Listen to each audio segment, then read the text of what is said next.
Halo, Halo, ketemu lagi di Ruang Ngobrol. kita bahas Batman ya. Kebetulan bukan Batman. Nanti Batman. Nanti Batman-nya ada kesempatannya sendiri. Mumpung hari ini rilis ya. Iya betul.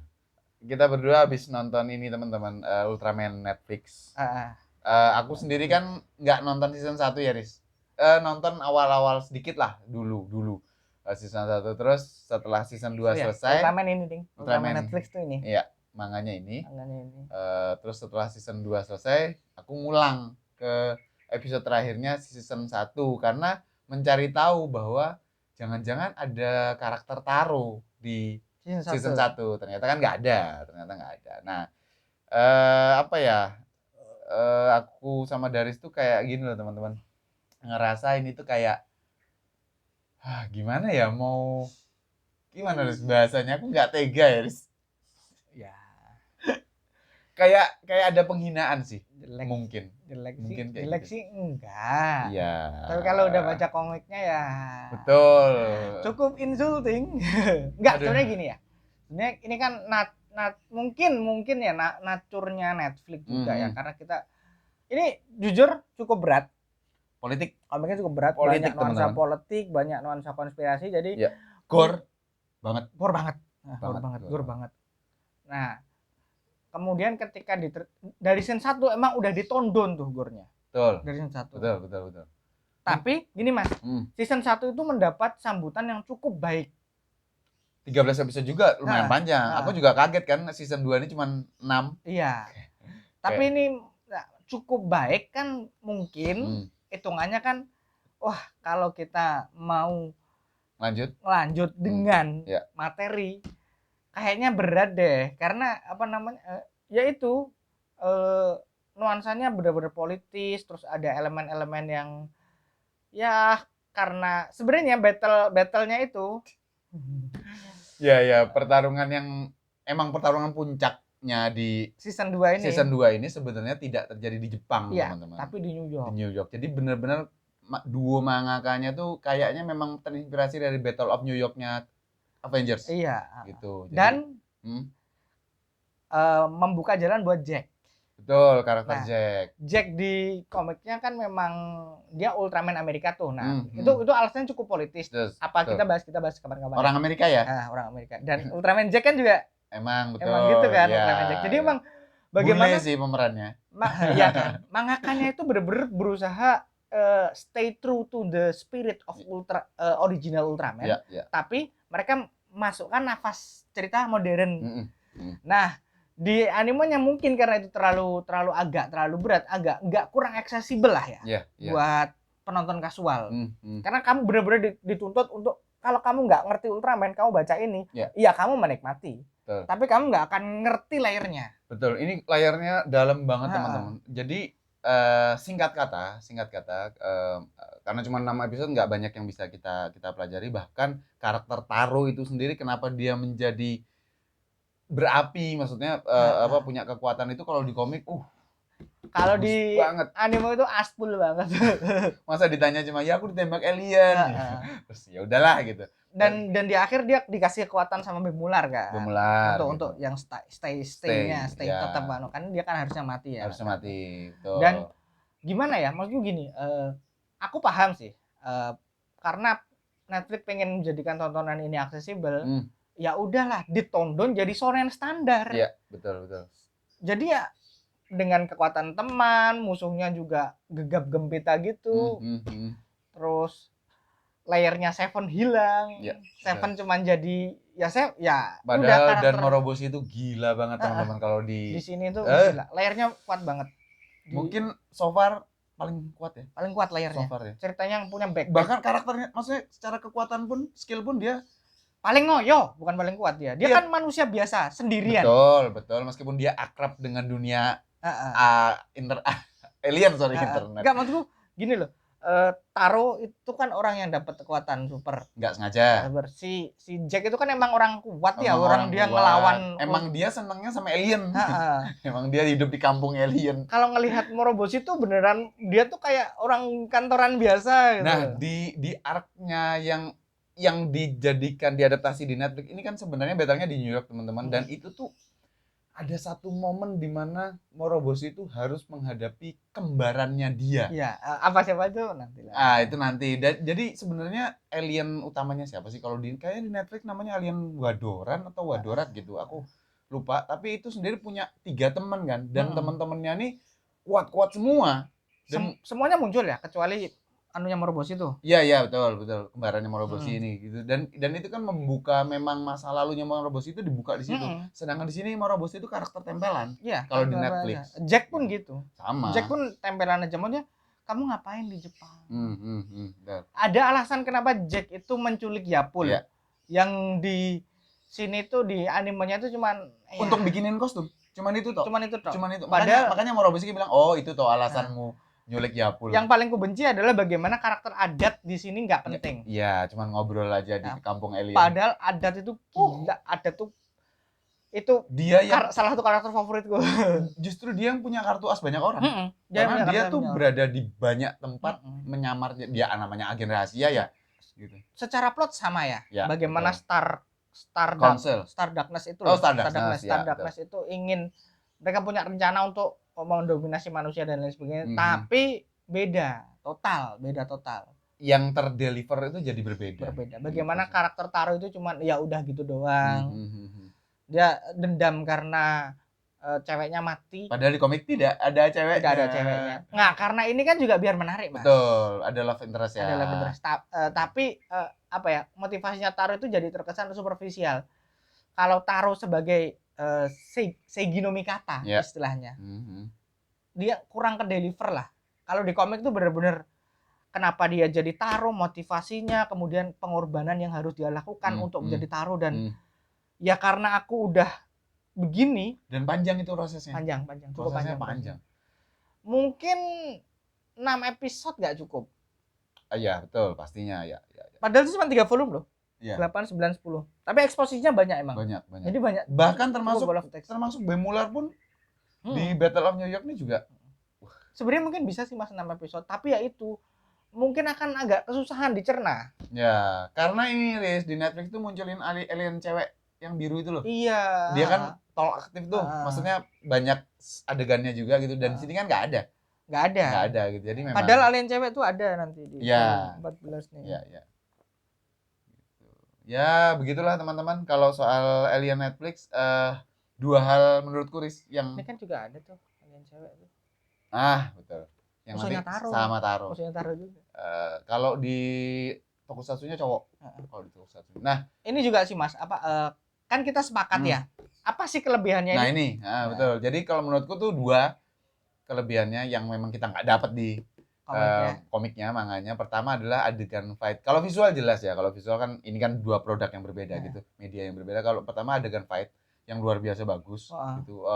Smooth lah. Walaupun aku agak aneh sih Jacknya tuh guling gulat. Ya, tapi kan itu karena badannya kan. Padahal gitu. Kan dia punya pedang itu. Iya betul. Terus yang kedua adalah sound efeknya teman-teman, bahwa pada saat perubahan wujud, terus tinung-tinung color timer itu tuh kan setiap Ultraman berbeda nadanya gitu, suaranya berbeda. Nah, itu ditunjukkan dengan baik, dan Netflix itu punya alat perubahan wujudnya Taro yang di sini nggak ada gitu, dan caranya sama Riz, sama-sama kayak gitu. Satu trivia dikit, Taro di komik itu untuk awalnya dia nggak pakai suit. Betul. Tapi kemudian dipaksa tuh, mangakanya dipaksa nyuruh pakai suit. Kasih suit. Akhirnya di volume 14 dia baru dapat suit. Karena kalau nggak dikasih suit jadi Human Torch. Iya. Aku pengen nunjukin sebentar deh. Iya. Nggak di sini. Ya jadi apa ya? Jadi ini Battle of New York tuh ini line up-nya itu. Betul. Taruhnya belum dapat. Taruhnya belum dapat. Zofinya pun dia dapatnya sebenarnya nggak gini. Betul. Nah, kenapa kok? Nah, aku pengen cerita dikit sih kenapa kok dia pengen dapat switch itu, karena mangakanya dipaksa tuh. Masa dia nggak dapat, padahal mereka udah ademen aku nggak mau. Nah, cuman ketika di volume ini volume 16 ini ada di catatan pengarang itu, aku tuh awalnya ogah ngasih taruh sweet, tapi setelah lihat trailernya Netflix sama editornya juga minta Aku bersyukur ngasih Iya. Taro Suite karena Iya. keren banget. Iya, betul. Emang keren banget sih kalau yang di Netflix-nya. Keren Suit-nya Taro gitu. Dan ya kalau nggak pakai suit memang nggak jadi Ultra Brother ya. Sebenarnya kan gitu kan. Maksudnya secara wujud gitu. Oke Walaupun sih. oke sih, walaupun apa, aku mau welcome ya konsepnya nggak pakai suit itu. Tapi ketika dikasih suit yang oke banget, mana sih? Iya, bentuknya memang oke. Nah, kalau di komik kayak gini nih. Iya. Gini. Dan jadi jujur jadi lebih keren di Netflix sih. Iya. Secara iya kan. Gitu. Satu lagi sih, kenapa kok dia itu apa namanya jadi kayak gini? Karena kalau nggak kayak gini, adegan aksi Battle of New York itu nggak seseru ini. Karena pertama Jack-nya dia nggak dapet peran gede. Terus dia juga nggak dapat peran gede. Dia cuman datang aja. Dan emang kurang panjang adegan aksinya di Battle of New York. Sebenarnya itu dia bisa diperpanjang di anime sih. Tapi kemudian perannya jadi nggak imbang nih. Betul. Nah, di sini kan mereka berusaha ngasih peran imbang ke semua ultra. Si S ditaruh di penyusupan, nyelamatin Shinjiro. Karena S tuh di endingnya season 1 udah banyak ya. Sedangkan Shinjiro juga 2 episode pertama atau 3 episode pertama kan ketangkep nih. Iya. Gitu. Kalau di komik kan nggak terlalu memperhatikan itu ya. Jadi setiap arc penekanannya beda Ultraman, beda Ultraman. Kalau di anime kalau kayak gitu jadinya mungkin orang kurang puas nih. Karena cara menikmati medium komik dan anime kan juga berbeda. Oke. Kayaknya pembahasan Ultraman Netflix tuh segini dulu. Nanti akan ada Ultraman Netflix versus manga, teman-teman. Kita akan bongkar semua. Gitu. Nah, sedikit waktu, beberapa menit terakhir ini kita akan ngobrolin karena baru keluar juga teaser apa trailer ya? Trailer udah. Trailer ya. Tayangnya bulan depan soalnya. Iya, Shin Ultraman. Nah, ini juga gimana ya? Kalau pengen nunggu sih, maksudnya pengen nonton sih iya sih, Riz. Jelas gitu loh. Meskipun aku bukan penikmat karyanya Anno ya, Hideaki Anno gitu. Tapi dengan begini kan satu kejelasan yang ku dapat dari trailer adalah ini adalah upaya Subraya kan masih Subraya gitu dan Hideaki Anno untuk mewujudkan Ultraman yang akurat bentuknya tapi non kostum kain atau latex. Sehingga maksudku gini, kita kan disuguhi berbagai film Ultraman ya. Movie Ultraman bagus-bagus gitu, tapi kan kita paham betul bahwa ada resleting di situ. Ya kan? Ada kerutan sarung tangan di situ. Artinya tuh orang pakai kostum. Nah, di sini tuh praktis itu salah satu tujuan utamanya adalah menyajikan Ultraman yang seharusnya ekstraterestrial ya. Betul. Meskipun ada kami berdua pernah ngobrol teman-teman bahwa Mas Daris tuh kalau nggak salah punya teori bahwa bisa jadi ini Ultraman-nya nggak dari luar angkasa kan, karena di trailer tuh ada dia adegan muncul dari tanah juga. Tapi nggak tahu ya maksudnya nanti seperti apa. Tapi maksudku ya emang Ultraman tuh seharusnya tuh seperti ini gitu. Memang bukan kostuman. Kalau Kamen Rider mungkin iya karena ada rider system segala macam masih bisa kostuman. Kalau Ultraman ya literally wujud giant gitu. Iya dan maksudnya kan aneh aja ngelihat meskipun aku nggak menolak ya tapi nggak ada color timer juga nggak ada color timer kan. Aku juga nggak ngerti maksudnya apa sih itu. Lah kalau nggak ada color timer kan memang itu mewujudkan apa Riz dulu Ultraman pertama kali keluar kan memang harusnya nggak ada color timer kan. Emang diwujudkan di Ultraman Netflix di ending season pertama Shinjiro ngelepasin limiter wujudnya jadi merah. Nah, itulah wujud yang sebenarnya Eiji Subraya inginkan di serial pertama Ultraman. Jadi bukan nyala tinung-tinung, tapi wujud tubuhnya Ultraman itu nyala kelap-kelip merah. Oh ya, tapi dengan keterbatasan. Nah, spesial efeknya bilang itu sulit. Jadi dan kalau tiap episode susah banget. Jadi diwujudkanlah color timer. Karena Ultraman tahun 66 itu dulu episode awal itu nggak berwarna karena televisi berwarna kan tahun segitu di Amerika tahun 60-an iya, tapi di Jepang mungkin belum semasif itu. Berarti mungkin kita bisa expect itu ya di Ultraman filmnya nanti. Mungkin gitu. Mereka tubuhnya merah menyala. Ya, itu nice. Karena Shinjiro tuh seperti itu di endingnya episode terakhirnya Netflix season 1. Itunya gimana Mas? Tempat pensilnya tuh. Beta kapsul ya namanya. Beta kapsul. Menarik sih, maksudnya referensinya akurat.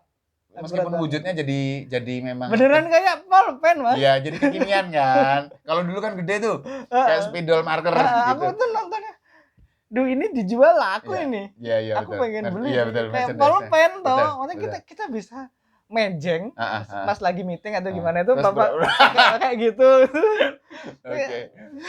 Kalau kamu gimana, Riz? Impresimu ngeliat? Enggak ada, Mas. Nggak Aku ada ya? jujur bukan enggak ada ya. Aku lebih ke enggak ngerti harus Ini tuh nanti ngapain Iya, ya. iya, betul, Karena betul. tapi satu hal, aktor sama aktrisnya papan atas. Oke. Kebetulan aku udah nonton mereka di beberapa drama dan film. Aku suka. Oke. Jadi ekspektasiku malah naik sih. Naik. Dan ya seperti yang mungkin kita omongkan, mereka banyak ngomongin Iya. soal apa namanya di dalam ruangan, bagaimana pemerintah dan lain sebagainya. Iya. Jadi mungkin kita akan melihat sesuatu yang berbeda. Ya, kayaknya memang ini bukan film Ultraman yang penonton akan disajikan Gelut-gelutan. pertarungan yang luar biasa kayaknya gitu kan. Ini kan film Ultraman yang mengisahkan bagaimana orang-orang di bumi bereaksi terhadap kejadian ini kan. Sama seperti Shin Godzilla-nya si Hideaki Anno. It's good. Iya. Aku sih oke. Ya, aku nggak bisa bilang oke atau enggak, tapi aku pengen nonton karena semoga tayang ya. Aduh, iya deh, mudah-mudahan tayang di Indonesia deh. Fit Pictures kalau denger tolong ditayangin. Tolong right-nya di secure ya. Oke, karena ya aku penggemar Ultraman Showa kan. Jadi memang pengen banget nih gitu ngelihat yang kayak gini. Iya, aku juga sih, dan aku penggemar Hideki dan aku kebetulan suka banget sama Shin Godzilla. Jadi sangat menanti sih. Itu berbeda. Saya berbeda sama Mas Daris, tapi kan nggak ada masalah dan soal kita kan juga ini pemanasan melihat bagaimana nanti Shin Kamen Rider. Ya, karena Shin Japan Heroes Universe. Ya, itu dia. Oke sih. Oke, itu aja kali ya. Itu aja teman-teman, kita nggak bisa ngobrol banyak karena trailernya juga cuma segitu. Karena memang nggak ada yang bisa diomongin. Makanya kita niatnya pengen bikin konten terpisah, tapi nggak usah deh. Gabungin aja lah. Ya udah teman-teman. Banget ya ngomongnya. Makasih yang udah nonton. Sampai ketemu di obrolan selanjutnya. Thank you.